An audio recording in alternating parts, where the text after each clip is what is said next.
Hey everyone, welcome back to our channel How to Tutorials. In today's video, I'm going to show you how to change the navigation bar on your Samsung phone, including how to switch between buttons and gesture navigation and how to rearrange the buttons. So let's get started. First, open navigation bar settings. For that, open phone settings.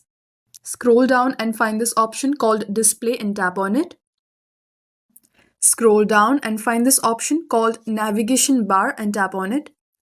Here you will see options to customize your navigation style. If you prefer the 3-button navigation, select buttons. And below that, tap more options.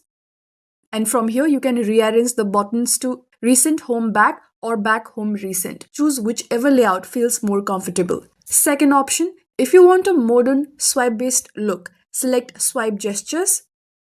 Now you can control your phone using gestures like swipe up to go home, swipe and hold for recent apps, swipe from left or right to go back.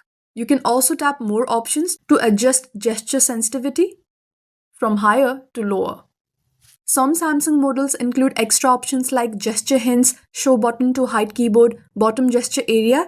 Turn these on or off based on your comfort. If gestures feel difficult at first, try using them for a day. Most users find them smoother and more space saving than buttons. And that's how you can change the navigation bar style on your Samsung phone, whether you like navigation buttons or swipe gestures. If this video helped you, like the video, comment your Samsung model, and subscribe for more helpful tech tutorials.